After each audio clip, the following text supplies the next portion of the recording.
Hello everyone. हमारा पहला topic है परसेंटेज। परसेंटेज की प्रॉब्लम्स को हम सॉल्व करने के लिए फ्रैक्शनल मेथड का उपयोग करेंगे। फ्रैक्शनल मेथड हमने इसलिए चूज़ किया है क्योंकि एक तो ये टाइम जो है सेव करता है, उसके अलावा है कैलकुलेशन में मिस्टेक होने के चांसेस कम हो जाते हैं। तो सबसे पहले हम कुछ बेसिक फ्रैक्शंस हैं उनकी वैल्यू हमको याद कर लेनी है ताकि हमारा टाइम ज़्यादा से ज़्यादा बच पाए। तो इसके लिए कुछ बेसिक फ्रैक्शंस है, जैसे 1/2 is equal to 50%, 1/3 is equal to 33 ऐसे सारी फ्रैक्शनल वैल्यू आपको याद कर लेनी है। और ये दो अलग से फ्रैक्शंस हैं, जैसे 3/8 जिसकी वैल्यू होती है 37/1/2%, 4/7 जिसकी वैल्यू होती है 57/1/7%। ये दोनों भी हमको याद कर लेनी है क्योंकि डायरेक्टली इन पे बेस्ड क्वेश्चन आ जाता है। जैसे कि आप सॉल्व करेंगे तो आपका आंसर 3/8 आएगा, तो अब हम डायरेक्टली टिक कर सकते हैं 37/1/2% पे। और 4/7 डायरेक्टली आए हुए क्वेश्चन हैं, इसलिए हम इन दोनों को भी याद कर लेंगे जिससे हमारा टाइम बच सके। तो अब हम जो फ्रैक्शन है इसका कॉन्सेप्ट समझते हैं। ये क्या कहता है, फ्रैक्शन मेथड में क्या कहता है। जैसे मैंने अभी आपको बताया कि 3/8 इसकी वैल्यू होती है 37/1/2%। इसका मतलब क्या है, what is the concept behind this. Concept ये है कि 8 का 37.5%, 8 का 37.5% कितना होगा, 3 होगा। ठीक है, यही इसका कॉन्सेप्ट है। ये आपको कॉन्सेप्ट ढंग से समझना है। अगर आपको ये कॉन्सेप्ट समझ में आ गया तो आप अपना बहुत टाइम बचा सकते हैं परसेंटेज और बाकी चैप्टर्स में भी। तो बस आपको केवल इतना याद रखना है, 37/1/2% ऑफ 8 विल बी 3। बस ये मेन कॉन्सेप्ट है। अब इसको प्रॉब्लम्स में कैसे यूज करेंगे वो हम देखते हैं। जैसे प्रीलिम्स में पूछा गया एक सवाल है, 37.2% of a number is added to itself, then result become 99, find the number. तो इसमें क्या गया है कि जैसे हमको पता है कि 37/1/2 इक्वलेंट होता है 3/8 की। अब हमें पता है कि 8 का 37.5% किसके इक्वलेंट है, 3 के। ठीक है, अब क्वेश्चन में कहा गया है कि किसी नंबर का 37.5% उसमें ऐड करने पे हमें को 99 मिलता है। तो हमने माना कि वो नंबर 8 है। ओके, तो 8 का 37.5% हमको पता 3 होता है, तो 8 का 37.5% उसमें ऐड किया, मतलब 8 + 3 दैट इज 11। तो इसकी वैल्यू हमें रखी है 99। तो अब यहाँ से हमको एक यूनिट का वैल्यू पता चल जाएगी। एक यूनिट की वैल्यू कितनी होगी, 99/11 दैट इज 9। अब हमको एक यूनिट की वैल्यू निकलेगी, जो हमसे पूछा हम कुछ भी निकाल सकते हैं। एक यूनिट की वैल्यू निकल हमको निकालना है कि वो नंबर कितना था। हमने माना कितना था, वो नंबर 8 माना था, तो उस नंबर की वैल्यू कितनी जाएगी, 8 × 9। 9 क्या है, यूनिट वैल्यू यहाँ से, 8 × 9 72 इज द आंसर। तो इस तरीके से हमको ये प्रॉब्लम सॉल्व करनी है। जैसे अगला क्वेश्चन देखते हैं, मतलब सेम ही टाइप है। उसका अगला क्वेश्चन देखते हैं, if 57/1/7% of a number is subtracted from itself, the result become 45, find the number. तो सेम मेथड हमको फॉलो करना है। 57/1/7 हमको पता है 4/7 के बराबर होता है। 7 का 57/1/7 कितना होगा, 4 होगा। तो उस क्वेश्चन में क्या है कि हमने माना वो नंबर 7 है। 7 का 57/1/7% उसमें घटाया गया है, मीन्स 7 में से 4 घटाया गया है। तो हमारे अकॉर्डिंग कितना आया, 7 - 4 = 3। अब according to question that is given to 45। अब यहाँ से एक यूनिट की वैल्यू कितनी आ जाएगी, 45/3, मतलब 15 इसकी एक यूनिट की वैल्यू आ गई। अब जो पूछा हम निकाल सकते हैं, हमको नंबर निकालना है। हमने नंबर कितना माना था, 7, तो 7 × 15 105 इज द आंसर। तो ये था बेसिक कॉन्सेप्ट फ्रैक्शन का। तो आपको ये दिमाग में रखना है कि जो फ्रैक्शन होता है उनका मतलब क्या है, और जो कुछ फ्रैक्शंस मैंने स्टार्टिंग में बताया तो उनको आपको माइंड में रखना है। ठीक है, अब हम अगले टाइप पे आते हैं। जैसे एक जनरल क्वेश्चन पूछा था, the population of a town is something, कुछ भी वैल्यू दे सकता है। 4/9 of them are male and rest are female. 50% of males are married, then calculate percentage of married population. ठीक है, जैसे ये जो आपको नंबर दिया है, फिगर दिया है, कुछ भी दे सकता है। ये केवल आपको कंफ्यूज करने के लिए दिया है कि आप इस कैलकुलेट बड़े से नंबर को देख कंफ्यूज हो जाएं और आप छोड़ दें या फिर गलत कर दें सवाल को। लेकिन मेन चीज़ देखो, यहाँ पर फ्रैक्शन में बात हुई है, 4/9 ऑफ दैम आर मेल। तो इसमें क्या हमने माना कि टोटल नंबर ऑफ पॉपुलेशन कितनी, 9 थी। अब इसने कहा है कि 9 में से 4 तो मेल थे, तो मेल की वैल्यू कितनी होगी, मेल 4 हो गए, और बचे कितने, 5 हो गए फीमेल। ठीक है, तो अब ये तो हमने डिस्ट्रीब्यूशन कर दिया कि 4 मेल थे किसी गांव में, माना 4 मेल थे तो 5 फीमेल थी। अब क्वेश्चन में कहा है कि 50% of males are married. 50% of male means 4 का 50% कितना हो गया, 2। दो लोग, 2 आदमी तो मैरिड हैं। जब आदमी मैरिड है तो ऑब्वियस सी बात है वो किसी फीमेल के साथ मैरिड होगा। तो कितनी फीमेल्स मैरिड हैं, 2 ही फीमेल्स मैरिड होंगे। तो total number of married person is 2 + 2 = 4। 9 में से 4 लोग मैरिड हैं, तो कितना हो गया, कितना part of the population is married, 4/9 part of the population is married. अब हमको निकालना है कितने परसेंट, तो 4/9 की वैल्यू कितनी होगी, 4/9 को हम लिख सकते हैं 1/9 × 4। ठीक है, 1/9 की हमको वैल्यू पता होती है कितनी है, 11:1/9 मल्टीप्लाई बाई 4 = 44:4/9% इज आंसर। तो ये तो एक बहुत सिंपल सा सवाल था। अब ये अगला टाइप है, ये काफ़ी बार एग्जामिनेशन में पूछा गया है, तो इसको कैसे करना है। सवाल में पूछा कि when a student get 25% marks he failed by 210 marks and if he get 55% marks he get 240 marks extra then passing marks. हमको पासिंग मार्क्स निकालने हैं। तो इसमें क्या करना है, सिंपल सा एक तरीका है कि देखो, अगर उसको 25% मार्क्स मिलते हैं तो उसको पासिंग मार्क्स से 210 नंबर कम मिलते हैं, और अगर उसको 55% मार्क्स मिलते हैं तो उसको पासिंग मार्क्स से 240 मार्क्स एक्स्ट्रा मिलते हैं। अब एक चीज़ हम देखेंगे, यहाँ प्लस है यहाँ माइनस है, तो एक बात हम देखें कि अगर इस सेकेंड इक्वेशन में से हम फर्स्ट इक्वेशन को सब्ट्रैक्ट कर दें, ठीक है, तो 55 - 25 30, 440 माइनस 210, माइनस माइनस प्लस हो जाएगा, तो हम इसको ऐड करेंगे तो 450। तो अब एक चीज़ हमको यहाँ पे देख रहे हैं कि 30% की वैल्यू है 450, तो यहाँ से हम 1% की वैल्यू निकालेंगे तो कितनी आएगी, 450/30। 1% की वैल्यू हमारे यहाँ से 15 मार्क्स आ जाएगी, मतलब 1% जो मार्क्स हैं वो बराबर है किसके, 15 मार्क्स के। तो यहाँ से हमारे एक्चुअल मार्क्स और परसेंटेज मार्क्स के बीच में रिलेशन आ जाएगा। ठीक है, तो अब हमको यहाँ से क्या पता चल रहा है कि 210 नंबर से वो फेल हो रहा है अगर उसके 25% मार्क्स आ रहे हैं। तो यहाँ से हमको परसेंट और एक्चुअल मार्क्स में हमारा रिलेशन मिल गया। तो अब ये देखना है हमको कि 210 जो मार्क्स थे वो कितने परसेंट के इक्वलेंट हो गए। तो उसके लिए क्या करना पड़ेगा, 210/210/15, तो उसको सॉल्व करेंगे तो 14%। तो इसका मतलब क्या हुआ कि अगर उसके 14% मार्क्स और आ जाते तो वो बंदा पास हो जाता। ठीक है, 25% उसके आए हैं, 14% और आ जाते तो 25 + 14 = 39% इज द पासिंग मार्क्स। तो अगर ऐसा क्वेश्चन आए तो हमको ये मेथड फॉलो करना है। ओके, अब अगला टाइप के आते हैं क्वेश्चन पे। ये सिंपल क्वेश्चन है, a man spend 60% of his income, if his income and expenditure are raised by 15% then find the percentage change in his saving. तो इसमें क्या करना है कि सिंपल सी बात है, हम मानते हैं उसकी इनकम 100 थी। ओके, अब ये कह रहा है कि 60% वो स्पेंड कर देता है, तो बचाता कितना है, 40%। ठीक है, 100 रुपये अगर उसकी इनकम है, 60 रुपये खर्च कर देता है तो 40 रुपये बचाता है। अब क्वेश्चन में कह रहा है कि अगर उसका एक्सपेंडिचर 15% बढ़ रहा है और इनकम भी 15% बढ़ रही है, तो इनकम पहले 100 थी, अब कितनी हो जाएगी, 15% बढ़ जाएगी तो 115 हो जाएगी। ठीक है, एक्सपेंडिचर पहले 60 था और अब 15% बढ़ रहा है, तो 60 का 15% कितना हो जाएगा, 60 × 15/100। ठीक है, तो यहाँ पे सॉल्व करेंगे तो 60 × 15/100 क्या आएगा, 9 आ जाएगा। पहले 60 था, 9 बढ़ गए तो अभी कितना हो जाएगा, 69।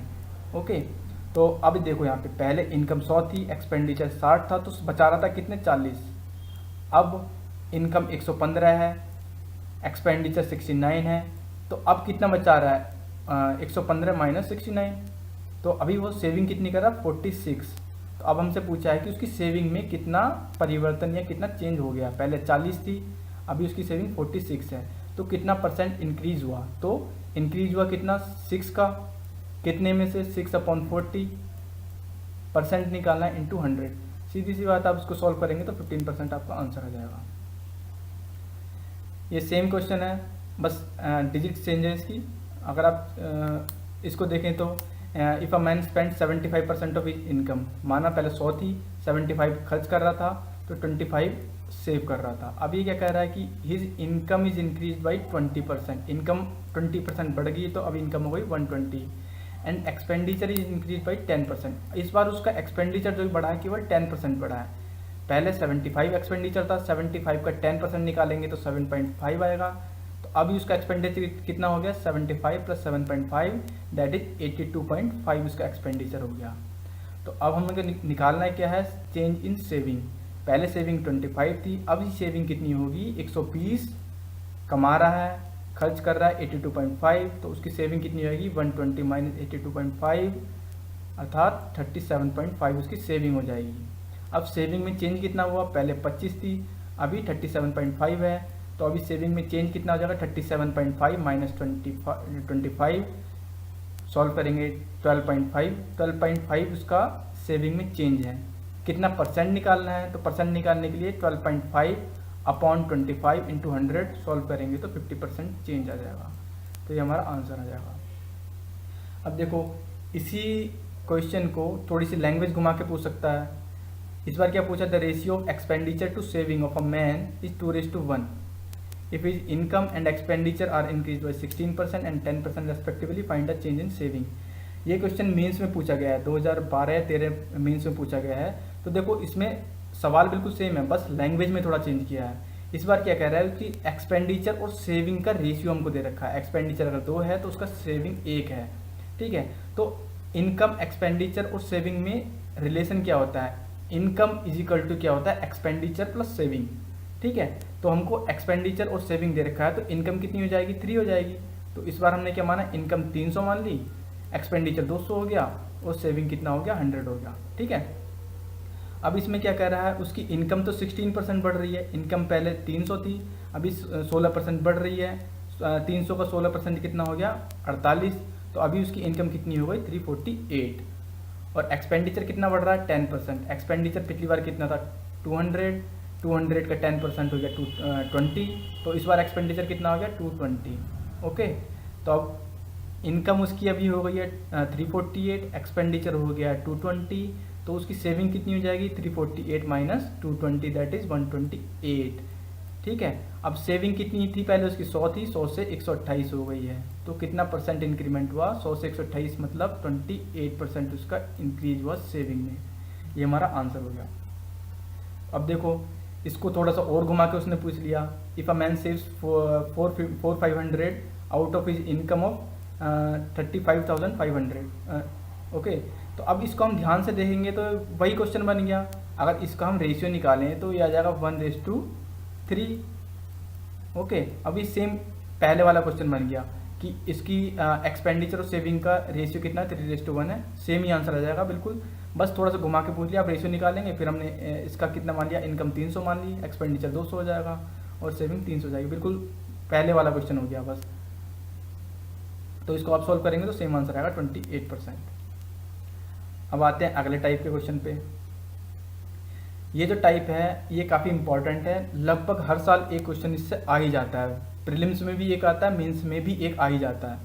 तो इस क्वेश्चन में क्या बोला है, if the population of a town is 5000 at present, if the male increase at 6%, females increase by 14%, then after 1 year the population become 5540, find the number of males at present. देखो इसको हम 2-3 type से कर सकते हैं, मैं आपको दोनों तरीके से बताता हूँ। आपको जो पसंद आएगा आप उसको फॉलो करना और उसी तरीके से आप क्वेश्चन करना, ठीक है। अब क्वेश्चन में क्या कहा है कि अभी किसी टाउन की पॉपुलेशन है 5000 और मेल्स जो बढ़ रहे हैं वो किस रेट से बढ़ रहे हैं 6% की, फीमेल्स बढ़ रही हैं 14% की, ठीक है। तो प्रेजेंट पॉपुलेशन है 5000, मेल बढ़ रहे हैं 6% की दर से, फीमेल्स बढ़ रही हैं 14% की रेट से। तो पहला मेथड क्या करेंगे, हम इस 14 को हम 6 + 8 में तोड़ सकते हैं। 6 + 8 = 14। हमने इसलिए क्यों तोड़ा, क्योंकि मेल्स का हमको 6 पता है, तो इसलिए हमने इसको 6 + 8 के पार्ट में तोड़ लिया, ठीक है। अब देखो अगर एक बार को हम मान लें कि 8 यहाँ पे है ही नहीं, 8 को थोड़ी देर के लिए आप भूल जाओ, थोड़ी देर के लिए आप 8 को भूल जाओ। अगर ये मेल भी 6% की रेट से बढ़ते और फीमेल्स भी 6% की रेट से बढ़ते तो पॉपुलेशन कितनी हो गई होती, ठीक है। कितनी हो गई होती, 5000 का हम 6% निकालेंगे तो 5000 का 6% निकालेंगे तो कितना आ जाएगा 300 आ जाएगा। 5000 × 6, 5000 × 6 अपॉन 100 आप निकालेंगे तो 300 आ जाएगा, ठीक है। अगर केवल 6% की रेट से बढ़ते तो 300 पॉपुलेशन होती, लेकिन हमारी बड़ी कितनी है, ठीक है। अभी हो गई है 5540, कितने से 5000 से, तो हमारी जो पॉपुलेशन में इंक्रीमेंट हुआ वो कितना हुआ 540 हुआ, ठीक है। लेकिन अभी हमने माना कि अगर केवल 6% की तरफ से बढ़ते तो 300 बढ़ते, तो हमारा कितना एक्स्ट्रा बढ़ गया, तो 540 माइनस 300, 240 जो पॉपुलेशन बढ़ी हमारी एक्स्ट्रा बढ़ गई। अब हम यहाँ पे देखेंगे एक्स्ट्रा क्या है, ये 8% एक्स्ट्रा है जो कि महिलाओं की अतिरिक्त बढ़ी, ठीक है, जिसको हमने थोड़ी देर के लिए नेगलेक्ट किया था। तो जो हमारा 240 है वो इंक्रीमेंट किसकी वजह से हुआ, इस 8% की वजह से हुआ, ठीक है। अब यहाँ से हमको क्या पता चल गया, 8% of female population is equal to 240, तो यहाँ से 1% निकालेंगे, 1% विल बी 240/8 दैट इज 30 आ जाएगा। अब 1% of female population is 30, then 100% of female population is equal to into 100 that is 3000। अगर महिलाओं की संख्या 3000 है तो टोटल कितनी थी 5000, तो पुरुषों की संख्या कितनी जाएगी 2000। तो भाई पहला तरीका तो ये था। अब दूसरा तरीका क्या होता है कि दूसरा तरीका बताने से पहले मैं आपको एक बेसिक क्वेश्चन बताता हूँ जो SSC CGL 2015 मेंस में डायरेक्ट पूछा गया था, कि हैंस और डॉग वाला मेथड पूछा गया था। उसमें कि सवाल में बताया कि किसी कमरे में कुछ हैंस हैं कुछ डॉग्स हैं, अगर उनके हेड काउंट किए जाते हैं तो वो 200 होता है और उनकी लेग्स काउंट किया जाता है तो 560 होता है। तो हमको बताना है कितने नंबर ऑफ हैंस थे और कितने नंबर ऑफ डॉग्स थे। तो पहला मेथड तो सेम ही था जो मैंने अभी आपको ऊपर बताया कि हैंस की कितनी लेग्स होते हैं 2 और डॉग्स के होते हैं 4, तो 4 को मैं 2.2 + 2 में तोड़ सकता हूँ। अगर केवल कुछ देर के लिए आप इस डॉग के जो 2 पेयर्स हैं उनको भूल जाइए, अगर हैंस के भी 2 पैर होते डॉग्स के भी 2 पैर होते तो कितने पैर होते टोटल। हेड काउंट है हमारे पास 200, तो 200 गुणा 2 इज इक्वल टू 400 हमारे पास काउंट होते अगर दोनों के 2 ही पैर होते। लेकिन हमको क्वेश्चन में कहा है कि जो हमने लेग काउंट की गई वो 560 थी, तो हमारे पास कितनी एक्स्ट्रा हो रही है 560 माइनस 400 मीन्स 140 हमारे पास एक्स्ट्रा हो रही है। 160 हमारे पास एक्स्ट्रा हो रही है। ओके, तो 160 हमारे पास जो एक्स्ट्रा हो रही है इन 2 की वजह से हो रही है, तो डिवाइडेड बाई 2। ये किसकी थी, डॉग की थी, मीन्स 80 डॉग्स थे और बच्चे कितने हमारे पास 120 हमारे पास हो गई हैंड्स, ठीक है। पहला मेथड तो ये हो गया जो मैंने आपको ये बताया प्लस करके। दूसरा मेथड क्या होता है कि एलिगेशन वाला मेथड हम यूज़ कर सकते हैं। तो एलिगेशन वाले मेथड को यूज़ करने के लिए हम क्या करेंगे कि हम दोनों को एक ही मान लेते हैं। अगर इसमें कहा है कि टोटल हेड्स कितने थे 200 थे, अगर हम मानते हैं केवल है नहीं, केवल मुर्गी ही मुर्गी होती तो कितने पैर होते, ओके। अगर केवल मुर्गी होती है, मुर्गी के होते हैं 200 पैर, 200 मुर्गी के 200 पैर, 200 मुर्गी हैं उनके 200 पैर होते हैं, तो टोटल पैर कितने होते हैं 400 होते हैं, ठीक है। अब दूसरा केस हमने माना कि अगर वहाँ पे केवल डॉग्स होते, डॉग्स के पैर होते हैं कितने 4 और टोटल कितने थे हमारे पास 200, तो टोटल कितने लेग्स होते हैं 800, ठीक है। बट क्वेश्चन में हमसे क्या कहा है कि total number of legs are 560, ये हमको दिया हुआ है। तो बस ये एलिगेशन का क्वेश्चन बन गया। आप इसको सॉल्व करेंगे तो 240:1/60, अब इसको रेशियो निकालेंगे तो कितना आ जाएगा 3:2 आ गया। तो बस आप निकाल सकते हैं यहाँ से 80 डॉग्स के हो गए और 120 हैंड्स हो गए। तो सेम क्वेश्चन जो हमारा जो मेन क्वेश्चन था क्या आ गया ये वाला, इसको आप हम 2 तरीके से कर सकते हैं। आपको जो भी समझ में आए आप उस मेथड को फॉलो कर सकते हैं।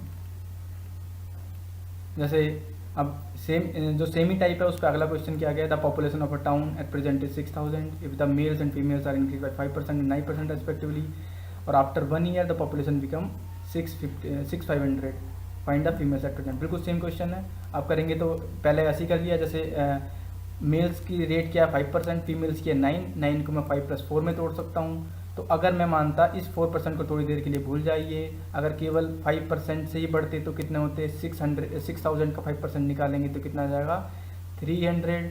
अब हमारा इंक्रीमेंट कितना हुआ, टोटल कितना हुआ 6500 माइनस 6000 500। तो हमारा एक्स्ट्रा कितना जो बढ़ा है वो 200 बढ़ा है, किसकी वजह से, इस 4% की वजह से। 4% रिप्रेजेंट कर रहा है 200 को, 1% रिप्रेजेंट कर रहा है 50 को, तो 100% रिप्रेजेंट कितना करेगा 5000 को। तो फीमेल्स की कितनी काउंट हो गया 5000 हो गया, ओके। तो ये हमारा दूसरा टाइप था। तो इसको आप दोनों में से किसी भी तरीके से आप सॉल्व कर सकते हैं। अब आते हैं इलेक्शन वाले क्वेश्चन। इलेक्शन वाले क्वेश्चन भी बहुत इंपॉर्टेंट होते हैं। इसमें 3 टाइप होते हैं बेसिकली जो अभी तक CGL में पूछे गए हैं। 3 में से एक ना एक टाइप आपका हमेशा ही एग्जाम में पूछा जाता है। तो पहले हम डिस्कस करते हैं फर्स्ट टाइप पे। तो पहला टाइप का क्वेश्चन में क्या पूछा जाता है, इस एग्जाम्पल के थ्रू हम समझते हैं। In an election, two candidates participated. 20% of votes declared invalid. The winner get 48% of total votes and won by 800 votes. Find the number of valid vote. देखो पहले टाइप के क्वेश्चन में क्या कहा गया, क्या हमको ध्यान के रखना है कि जो विनर है वो किस वोटों से जीतता है, टोटल वोट से जीतता है या टोटल वोट से जीतता है या वैलिड वोट से जीतता है। तो हमको पहले इस लैंग्वेज पे ध्यान देना होगा। जैसे इस टाइप में क्या पूछा जाता है, टोटल वोट से, और जिस वोट से जीतता है ना, जैसे यहाँ पे टोटल वोट्स है तो हम टोटल वोट्स ही मानते हैं। तो हमने क्या माना, यहाँ पे टोटल वोट्स से जीता है तो इसलिए हम मानेंगे कि नंबर ऑफ टोटल वोट्स, ये हमारे टोटल वोट्स हो गए। टोटल वोट्स हमने माने 100, ठीक है। अब इसमें क्या कह रहा है कि 20% वोट्स आर डिक्लेयर्ड इनवैलिड। तो 100 का 20% मीन्स 20 वोट इनवैलिड हो गए, तो वैलिड कितने हो गए, 80 वैलिड हो गए। अब कह रहा है कि the winner get 48% of total votes. Total votes है 100, इनका 48% मीन्स 48 वोट हमारे विनर को मिले। तो जो हारने वाला था, जो लूजर था, उसको कितने वोट मिले होंगे, 80 माइनस 48 दैट इज 32 वोट्स मिले होंगे और जो हारने वाला उसको। अब ये कह रहा है कि जो विनर जीता है वो 800 वोटों से जीता है। तो जीता कितने वोट से, 48 माइनस 32 अकॉर्डिंग टू आवर जो हमने माना है, अकॉर्डिंग टू दैट वो कितने से जीता, 48 माइनस 32 16 वोट से वो जीता है, ठीक है। But according to question what is given is वो जीता है 800 वोट से। तो हमारा जो यहाँ से हम 1 यूनिट की वैल्यू आ जाएगी, 1 यूनिट की वैल्यू कितनी आ जाएगी, 800/16 इज इक्वल टू 50 हमारी यूनिट वैल्यू आ गई, 1 यूनिट की वैल्यू आ गई। बस 1 यूनिट की वैल्यू जहाँ पे आ गई, जो पूछा है हम आराम से निकाल सकते हैं। हमसे क्या पूछा है, find the number of valid votes. Valid votes हमारे अकॉर्डिंग कितने थे, 880, तो 1 यूनिट की वैल्यू है 50, तो हमारा total number of valid votes आ गए 80 × 50 दैट इज 4000, हमारा आंसर आ गया। तो इसी में दूसरा टाइप, इसी टाइप में एक अलग एग्जांपल लिया है, बिल्कुल सेम तरीके से आप इसको करके देखिएगा, बिल्कुल सेम तरीके से हमको करना है। अब हम आते हैं सेकंड टाइप पे, ये हमारा सेकंड टाइप है। पहले टाइप में क्या कहा था कि वो जीतता है कितने से, टोटल वोट से, जो हमारा विनर है उसको कितने में से वोट मिले, टोटल वोट से। तो सेकंड टाइप में क्या होता है कि the winner got 70% of valid votes. यहाँ पे आया वैलिड वोट पहले में। अब याद रखना पहले टाइप में क्या थे, टोटल वोट्स, सेकंड टाइप में है वैलिड वोट्स। अब देखते हैं इसको कैसे करना है। तो मैंने बताया था कि जो यहाँ पे दिया हो हम वही मानते हैं। पहले हमने माना था टोटल वोट्स, सेकंड टाइप में आप मानेंगे वैलिड वोट्स। तो हमने माना वैलिड वोट्स कितने थे, 100 थे, ठीक है। अब ये कह रहा है कि 20% वोटर्स डिड नॉट वोट। तो हम तो पहली काउंट हमने जो माना है वो वैलिड वोट्स माने हैं। तो वो वैलिड वोट्स का मतलब जितने वोट पड़े और सही पड़े, तो इससे 20% से हमें कोई मतलब नहीं है। अभी क्या कह रहा है कि 1000 वोट्स डिक्लेयर्ड इनवैलिड, इससे भी हमको कुछ मतलब नहीं है क्योंकि हम ऑलरेडी मान चुके हैं वैलिड वोट्स, ठीक है। अब क्वेश्चन में क्या कह रहा है, winner got 70% of valid votes. तो वैलिड वोट्स हमारे 100 थे, विनर को कितना मिला, वैलिड वोट का 70%, मतलब विनर को हमको हमारे मिला 70 वोट्स अकॉर्डिंग टू हमारा जो हमने माना है। तो अगर 70 वोट्स मिले विनर को, तो हारने वाले को कितने वोट मिले, 100 माइनस 70 दैट इज 30 वोट्स हमारे हारने वाले को मिले। तो जो हमने माना उसके अकॉर्डिंग जो विनर है वो कितने वोटों से जीता, 70 minus 30 is equal to 40 vote से जो जीता है वो 40 वोट से जीता है विनर। लेकिन क्वेश्चन में क्या कह रहा है कि he won by 1200 votes. According to question it is 1200। अब 1 यूनिट की वैल्यू यहाँ से कितनी आ जाएगी, 1200/40 दैट इज 30 वोट्स। अब 1 यूनिट की वैल्यू आ गई, जो पूछा हम निकाल सकते हैं। जैसे हमने वैलिड वोट्स माने थे 100, तो 100 × 30 1 यूनिट की वैल्यू, तो 3000 वोट्स हमारे वैलिड वोट्स हो गए, ठीक है। तो हमारे इसने क्वेश्चन में पूछा वैलिड वोट कितने, तो ये हमारा 3000 आंसर हो जाएगा। अगर इस क्वेश्चन में वो पूछता है कि टोटल वोट्स कितने थे, तो उसके लिए हम क्या करते हैं, देखो हमारे वैलिड वोट थे 3000 और कितने 1000 वोट्स डिक्लेयर इनवैलिड, इनवैलिड कितने थे 1000, ठीक है। तो कितने वोट हमारे पड़े वहाँ पे, तो 4000 वोट हमारे 3000 + 1000 दैट इज 4000 वोट वहाँ पे कास्ट हुए थे, ओके।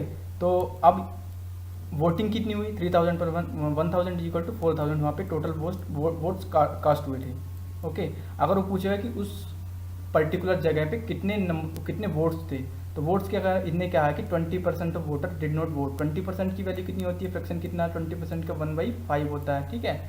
तो अब ये क्या, अब हमारे अकॉर्डिंग क्या है, 20% वोट वोटर्स ने वोट नहीं दिया, मीन्स अगर 5 टोटल वोट थे उसमें से 1 लोगों ने वोट नहीं दिया। ठीक है, तो कितने लोगों ने वोट दिया? 4 लोगों ने वोट दिया। 5 - 1 = 4। तो हमारे अकॉर्डिंग कितने लोगों ने वोट दिया? It is 4000। ओके, यहाँ से यूनिट वैल्यू आ जाएगी 4000/4, दैट इज़ 1000, इसकी यूनिट वैल्यू आ जाएगी। तो हम यहाँ से टोटल वोट्स कितने थे हमारे? 5000 × 1000, that is total number of votes कितने थे वहाँ पे? 5000। अगर ये पूछेगा तो हम ऐसे निकालेंगे। ओके, तो एक एग्जाम्पल दूसरा लिया गया इसी टाइप पे, आप इसको सॉल्व करेंगे बिल्कुल सेम मेथड से, तो आपका ये प्रॉब्लम सॉल्व हो जाएगा। अब आते हैं हम तीसरे टाइप के क्वेश्चन पे। ये थोड़ा टिपिकल होता है, इसमें थोड़ा सा आपको समझना पड़ेगा और इसकी पहचान क्या होगी। देखो इसमें क्या क्या, पहले टाइप में हमारे क्या थे, जो वोट्स मिलते थे टोटल वोट से मिलते थे। सेकंड टाइप में क्या थे, वोटिंग टोटल, सेकंड टाइप जो था हमारा उसमें क्या था, वैलिड वोट से मिलते थे। और तीसरे टाइप का में क्या है कि वोटिंग लिस्ट मिलते हैं। ठीक है, तो वोटिंग लिस्ट मिलते हैं। तो अब इसमें हम क्या करेंगे, जो हमने कितना जो हम मानेंगे वो हम क्या मानेंगे, वोटिंग लिस्ट, क्योंकि वोटिंग लिस्ट में मिल रहे हैं। ठीक है, तो इसमें क्या किया, ये कह रहा है कि 10% वोटर, हमने माना कि टोटल वोटिंग लिस्ट कितनी थी, 100 थी। अब ये क्या कह रहा है कि 10% वोटर्स डिड नॉट वोट। ठीक है, 10% वोट कितना हो गया, अब कितने वोट कास्ट हुए होंगे वहाँ पे, 100 - 10, तो 90 वोट्स हमारे कास्ट हुए होंगे वहाँ पे। अब ये कह रहा है 60 वोटर्स डिक्लेयर्ड इनवैलिड। अब यहाँ पे जो 60% नहीं बोला उसने, देखो यहाँ पे परसेंट बोला था इसलिए मैंने 100 में से डायरेक्टली घटा दिया था, लेकिन यहाँ पे एक्चुअल वैल्यू है ये, कि ना कि 60% है, कि ये एक्चुअल वैल्यू है, इसीलिए मैं जो मैंने 100 माना था या 90 माना था उसमें से मैं इस डायरेक्टली इस 60 को घटा नहीं सकता, क्योंकि ये रियल वैल्यू एग्जैक्ट वैल्यू है। उसने बताया कि 60 वोट्स हमारे इनवैलिड हो गए। अगर ये कहता 60% वोट्स डिक्लेयर्ड इनवैलिड तो मैं सीधे सीधे घटा देता। तो अभी के लिए हमें क्या करना है कि इस 60 को थोड़ी देर के लिए अलग रख के भूल जाइए, फिलहाल के लिए इसको अभी भूल जाइए, 60 को अलग रख के। ओके, तो अब क्या कह रहा है कि the winner got 47% of voting list. तो विनर को कितने मिले होंगे, वोटिंग लिस्ट 100 थी, 100 का 47%, 47 वोट्स हमारे विनर को मिले। तो जो हारने वाला होगा लूजर, उसको कितने वोट्स मिले होंगे, जितने वोट पड़े माइनस विनर को जितने पड़े, तो 90 - 47 = 43 वोट्स हमारे लूजर को पड़े। अब ये कह रहा है कि जब विनर वोन बाई 308 वोट्स, तो हमारे अकॉर्डिंग कितना जीता, 47 - 3 दैट इज 4, 4 वोट से वो जीता। बट अकॉर्डिंग टू क्वेश्चन वो कह रहा है कि 308 वोट से वो जीता। ठीक है, तो 308। अब यहाँ पे एक चीज़ जो ध्यान रखने वाली है, मैंने आपसे कहा था कि ये मैं 60 इस टाइम नहीं घटा सकता हूँ। ठीक है, तो अब इसको 308 - 60 करिएगा। 308 - 60 करेंगे तो 248 वोट्स, तो वो जो जीता है वो 248 वोट से जीता है। तो अब यहाँ से 1 यूनिट की वैल्यू आ जाएगी, 248/4 = 62 हमारी 1 यूनिट की वैल्यू आ गई। तो हमसे जो पूछा हम निकाल सकते हैं। तो 62 क्या, इन्होंने पूछा कि total number of voting list 100 × 62 that is 6200, हमारा आंसर आ गया। तो ये थर्ड टाइप का था। इसमें बस एक बात ध्यान रखने वाली है कि 308 है तो उसमें से हम 60 घटाएंगे। 60 हम पहले नहीं घटाएंगे, हम बाद में घटाएंगे। अब आपके दिमाग में आ रही होगी कि हम 308 में 60 कैसे घटा दिया। देखो इसका सीधे सीधे कारण यह है कि अगर आप इस प्रॉब्लम को ट्रेडिशनल मेथड से सॉल्व करेंगे तो आप देखेंगे कि 60 हम स्टार्टिंग में घटाएंगे। जैसे हम अगर x मानते तो जो भी आता है x में से 360 घटाएंगे तो लास्ट में आके ये 308 में से घटेगा। ठीक है, तो इसीलिए हम इसको लास्ट में घटा रहे हैं। फिलहाल आप इसे याद रखिएगा, लेकिन अगर आपको नहीं समझ में आया तो मैं आपको ट्रेडिशनल मेथड से सॉल्व करके बता दूंगा। अगर आपको ना समझ में आया तो कमेंट बॉक्स में आप कमेंट कीजिएगा, मैं आपको इसका ट्रेडिशनल मेथड से सॉल्व करके बताऊंगा कि ये 368 और 60 जो हमें लास्ट में क्यों घटाना है। वैसे अगर आप याद रखेंगे तो ज़्यादा सही है, लेकिन आपको फिर भी अगर कन्फ्यूजन है तो आप मुझे बता दीजिएगा, मैं कमेंट बॉक्स में आपको सॉल्यूशन बता दूंगा कि 60 क्यों लास्ट में हमने घटाया गया है। ठीक है, तो सेम टाइप पे एक क्वेश्चन है, आप बिल्कुल सेम क्वेश्चन आप सेम मेथड से इसको सॉल्व करेंगे। तो इसके बाद आता है हमारा topic successive increase and successive decrease. ये भी बहुत इंपॉर्टेंट टॉपिक है, इसमें भी एक आध क्वेश्चन पूछे जाते हैं। प्रीलिम्स में एक क्वेश्चन, मेंस में 2-3 क्वेश्चन आते हैं। तो सक्सेसिव इंक्रीज और सक्सेसिव डिक्रीज में हमारा फ्रैक्शनल मेथड बहुत कम का है। कैसे? देखो सक्सेसिव इंक्रीज और सक्सेसिव डिक्रीज का जो फंडा है वो होता क्या है, जैसे आप कभी सेल लगी होती है मार्केट में, आप देखते होंगे किसी दुकान पे ब्रांड पे लिखा होता है 50+50% डिस्काउंट चल रहा होता है, तो सभी के दिमाग में आता है 50+50 तो 100 होता है, तो फ्री में ही चीज़ मिल जाएगी। लेकिन वो ऐसा नहीं होता, वो नॉर्मल नहीं होता, वो सक्सेसिव इंक्रीज या सक्सेसिव डिक्रीज होता है। सक्सेसिव का मतलब क्या होता है, जैसे 50+50 का डिस्काउंट है, 50+50 का डिस्काउंट सक्सेसिव के सेंस में होता है not is equal to 100, it is not equal to 100, मतलब पहले तो 50% का डिस्काउंट देंगे, अर्थात अगर कोई चीज़ 100 रुपीज़ की है तो पहले 50% का डिस्काउंट देंगे तो वो 50 हो गया। ओके, अब इस 50 पे 50% का डिस्काउंट देंगे दोबारा, तो 50 पे 50% का डिस्काउंट 20 हो, 50% का डिस्काउंट 25 हो गया, तो 50+25 मतलब 75% का डिस्काउंट हो गया, ना कि 100% का। तो कोई चीज़ है जिसकी अगर वैल्यू 100 है तो वो अभी मिलेगी हमको 25 रुपये की। तो सक्सेसिव का मतलब ये हो गया पहले 50% का डिस्काउंट, फिर उस पर 50% का डिस्काउंट। तो सक्सेसिव इंक्रीज सक्सेसिव डिस्काउंट के लिए हम क्या करेंगे, सीधे सीधे फॉर्मूला होता है x + y - xy/100। तो जैसे आप 50+50 को सॉल्व करेंगे तो 50+50 -50+50 -50 × 50 अपॉन 100, तो 2 0 से 2 0 कटे, 5 × 5 = 25, 50+50 100, 100 - 25 = 75% का डिस्काउंट हो गया। तो ये होता है सक्सेसिव डिस्काउंट का फंडा। तो ये फॉर्मूला आपका तब काम करेगा जब ये इंटीजर में दिए हों, जैसे 10%, 20%, 30%, इस तरीके की अगर वैल्यू दी हो, आप सीधे से फॉर्मूले में लगाएं और आपका आंसर आ जाएगा। लेकिन अगर फ्रैक्शन में वैल्यू दी हो, जैसे 9:1/10%, 11:1/9%, तो आप कैसे निकालेंगे? अगर आप फॉर्मूले में यूज़ करेंगे तो ये बहुत कैलकुलेटिव हो जाएगा। तो उसके लिए क्या होगा, हम अपना फ्रैक्शन वाला मेथड यूज़ करेंगे। जैसे पहले जो हमारा परसेंटेज में दिया हम उसको इक्विवेलेंट फ्रैक्शन में निकालेंगे। जैसे 10% होता है 1/10, 20% 2/10, 30% 3/10 हो गया। अब 10% का डिस्काउंट दिया गया है, अगर 10% का मतलब होता है 1/10, 10 का 1% मीन्स 10 का 10 का 10% होगा 1। तो अगर कोई चीज़ है 10 रुपये की, उस पर 10% का डिस्काउंट दिया, मतलब 1 रुपये का डिस्काउंट दिया, तो चीज़ कितने की थी? 10 रुपये की। डिस्काउंट के बाद उसकी वैल्यू कितनी हो गई? 9 रुपये की। ठीक है, सेम थिंग विद दिस। 10 रुपये की चीज़ है, 2 रुपये का डिस्काउंट दिया तो कितने की होगी? 8 रुपये की। 10 रुपये की कोई चीज़ है, 3 रुपये का डिस्काउंट दिया, 7 रुपये की होगी। ठीक है, तो अब यहाँ से इनको मल्टीप्लाई करेंगे, 10 10 10, और इनको मल्टीप्लाई करेंगे 9 8 7। तो यहाँ पे एक चीज़ देखेंगे, अगर यहाँ से कोई चीज़ कट जा रही है तो उसको काट लेंगे। जैसे अभी तो यहाँ पे कोई कट नहीं रहा है, तो हम मल्टीप्लाई करेंगे तो 1000 आएगा, इनको मल्टीप्लाई करेंगे 504 आएगा। तो अब यहाँ से हम एक चीज़ देख रहे हैं कि कोई चीज़ अगर 1000 रुपये की थी तो वो हमको कितने की मिल रही है? 504 रुपये की मिल रही है। ठीक है, तो डिस्काउंट कितने का मिला? 1000 - 504 मीन्स 496 रुपये का हमको डिस्काउंट मिला। 1000 रुपये पे मिला तो कितना परसेंट मिला? 49.6% का हमें डिस्काउंट मिला।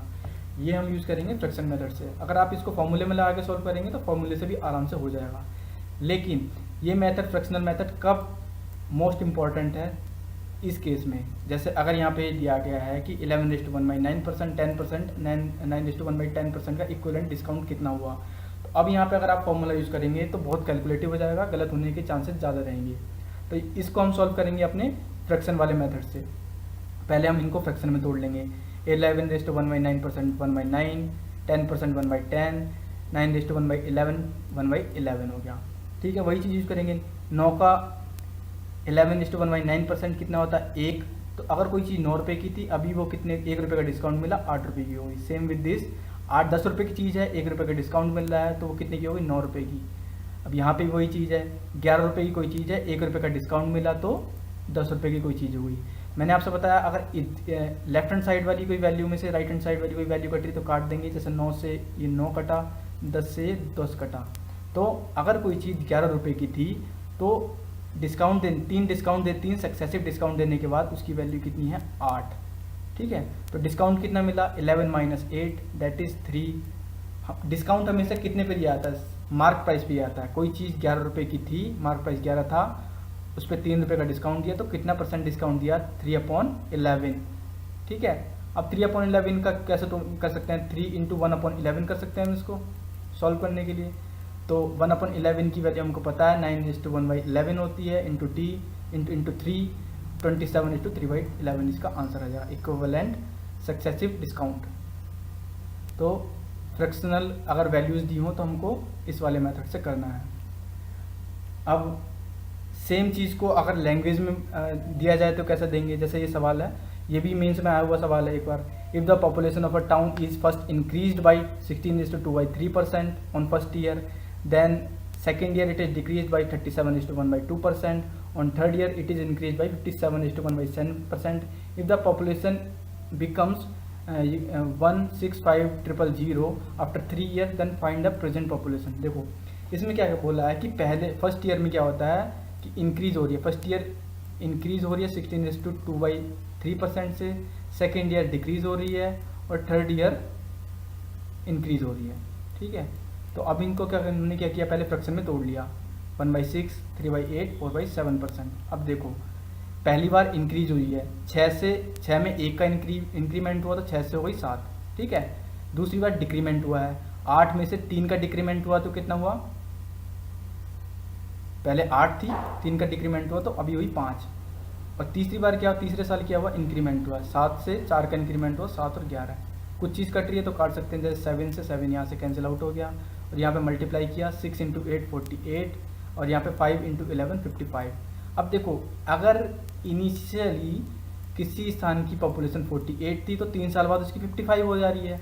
अकॉर्डिंग टू क्वेश्चन क्या कह रहा है कि 3 साल बाद उसकी पॉपुलेशन जा रही है इतनी 1,65,000, हमारे अकॉर्डिंग इतनी जा रही है, तो यहाँ से हम 1 यूनिट की वैल्यू निकाल लेते हैं, 1,65,000 अपॉन 55 सॉल्व करेंगे तो 3000 इसका हमारी 1 यूनिट की वैल्यू आ जाएगी। बस हमको क्या इनिशियल निकालना था, तो 48 × 3000 144,000 हमारा आंसर आ जाएगा। तो बस आपको टाइप पहचानना है। और जैसे ये अगला सेम क्वेश्चन दूसरी लैंग्वेज में कहा है, किसी लाइब्रेरी में इतनी बुक्स थी तो उनमें से इंक्रीमेंट डिक्रीमेंट हुआ, और आप सॉल्व करेंगे तो सेम मेथड से आप सॉल्व करेंगे, आपका आंसर आ जाएगा। ठीक है, अब चलते हैं अगले टाइप की ओर। ये भी बहुत इंपॉर्टेंट टाइप्स हैं, मेंस में एक क्वेश्चन ज़रूर ही आता है, प्रीलिम्स में भी आता है और मेंस में ज़रूर ही आता है क्वेश्चन इसमें। तो इसमें क्या करता है कि इसमें क्या होता है कि जैसे किसी घर में कुछ कमोडिटी यूज़ होती थी, उसका प्राइस बढ़ गया तो उस घर में उसका कंजम्पशन कितना बढ़ा दिया जाए, घटा दिया है, इस टाइप के क्वेश्चन आते हैं। तो इनको हम कैसे सॉल्व करेंगे, इस एग्जाम्पल के थ्रू हम समझते हैं। If the price of sugar is increase by 20%, then how much % of housewife should consume so that her expenditure will remain unchange. ठीक है, तो हम मानते हैं पहले उसका एक्सपेंडिचर 100 रुपये थे, 100 रुपये उसका खपत थी उस महिला की। अभी कह रहा है कि शुगर का प्राइस 20% बढ़ गया, तो हम मानते हैं कि पहले शुगर का प्राइस 100 था, 20% बढ़ गया, अभी शुगर का प्राइस हो गया 120। तो कितना बढ़ा, 100 से 120 हो गया तो 20 बढ़ा।